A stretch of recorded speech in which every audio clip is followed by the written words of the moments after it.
Fam, your boy. Back again, talk about some photography shenanigans because there's something on my mind that's really been bothering me.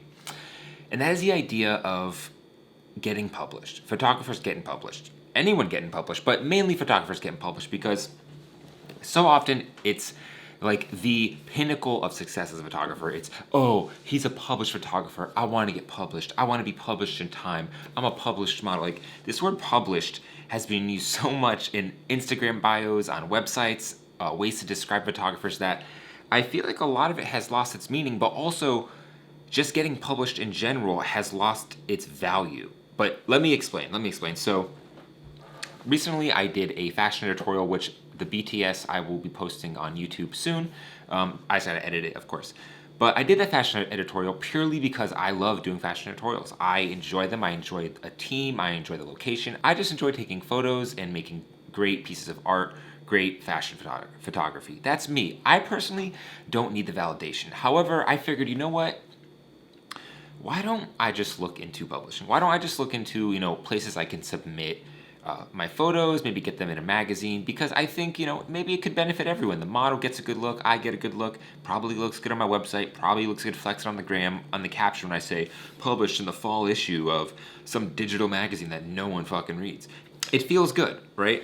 But the thing is that I feel like with photography, when we think of getting published, we think of the big magazines, right? When I started off as a fashion photographer, I'm like, I want to be in Vogue. I want to shoot for W. I want to shoot for L. I want to shoot for Elle Officielle, any region that they got, right? Because you equate that to being at like the top of your game, to being the top of photography, and I think that's right. However, I think the perspective, especially around getting published, has changed, and I think the value and the sentiment around it has changed a lot over time as well. So, for example, right? I did that photo shoot that I just talked about, and I'm looking at places to where I can submit them. And the thing is that there's 1,000 places you can submit them. You can submit them to digital magazines, you can submit them to real magazines, you can submit them to local magazines.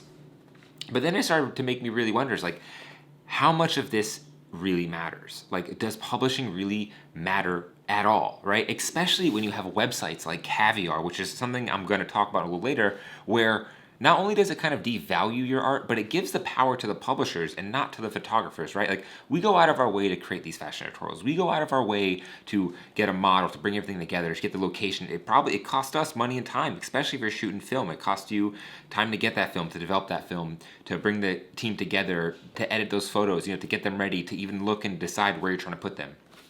And it bothers me because it made me question just how important is publishing really? Like, is it even worth our time anymore? And personally, I don't think so. For myself, I personally don't think so. I could do everything I just talked about and just be happy putting it on my Instagram, putting it on my website, and just creating great art, right? As long as I can put it somewhere personally and other people can enjoy it, I really enjoy that aspect. But really, let's be honest, the fact that I can put it on YouTube is a big reason why I do it. But not everyone does that, right? There are people who do want to be big photographers and shoot in the fashion world and have big lofty dreams of being some big fashion editorial photographer. But the problem is when it gives the power to the magazines and to the publishers and not to the photographers, right? So, for example, let's talk about digital magazines, right?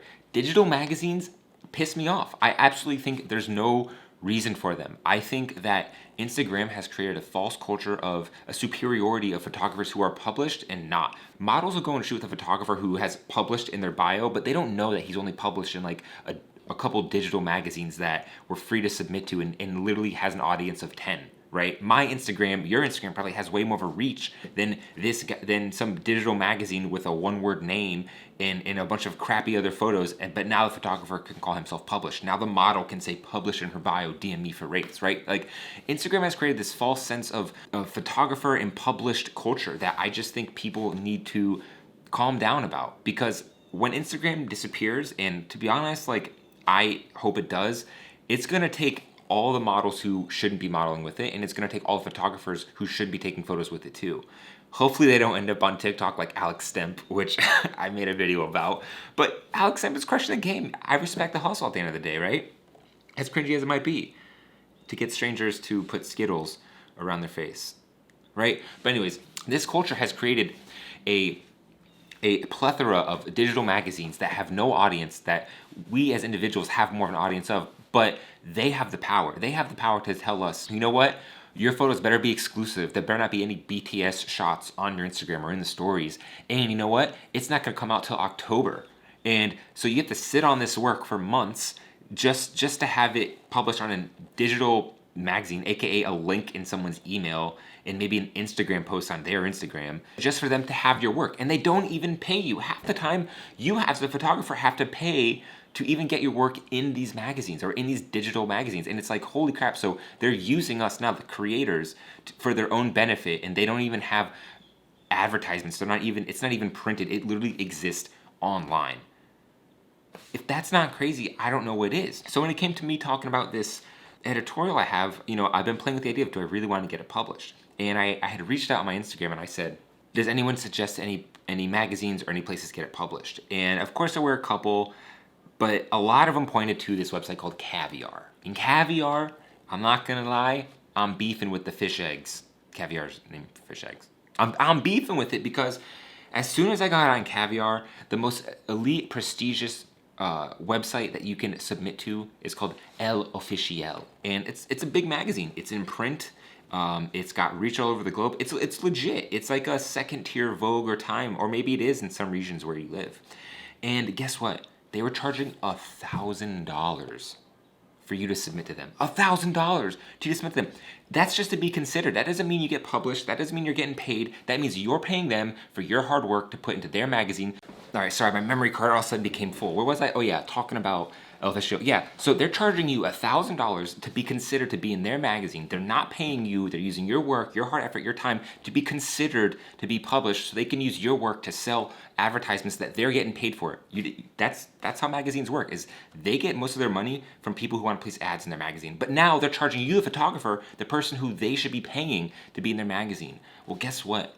If they're not asking you to be in that magazine, if you didn't like email them or if there wasn't a connection before that, then they're using you, dude. And that is what pisses me off, because as photographers and creatives, as models, the makeup artists and everything, we want these looks. We want to be recognized. We want a pat on the back for our hard work. But when websites like Caviar give the power to the other side and not the photographers, that's when I have a problem with it. At the end of the day, do I think you shouldn't get published? No, I think you should get published, but I think we have to do it the right way. I think you have to build those connections yourself individually, especially if you live in the right areas. I live in Washington, D.C. It's not easy to do fashion editorials and get paid for it. I do them mostly because I love to, and maybe I'll get a gig that involves fashion. What I'm trying to say is that if you live in New York or LA or a big fashion capital, like, yeah, fashion photography is way more approachable. You can make these connections with the photo editors or the people at the magazine, so they pay you, that they reach out to want to use your work. We shouldn't be paying them money for them to use our photos to sell more ads so they can make more money. That makes no sense. We have to be smarter than this, guys. And it just saddens me to see photographers fall into that trap, the publishing trap and the fake culture that Instagram has created. You know what's cooler than getting published? You know what's cooler than that? A local fashion brand in your hometown or anywhere paying you your rates to go and shoot their products that they're gonna use. That's a real business. That's how real photographers make money. Or maybe you actually do want to be in magazines for whatever reason, vanity or not. Make those connections so they pay you, so you're guaranteed publishing, so you're shooting for direct publication. But on the other side, like me, if you just enjoy shooting fashion photography, if you just enjoy editorial photography, there's nothing wrong with that. I just want people to be aware of what can happen, and really this false economy of getting published and having published in your bio. Oh, and guess what? When you submit to these magazines and you do get published in these e-magazine, digital magazines, they don't even send you a free copy. You still gotta pay the $30 if you want it printed. So yeah, how does that feel?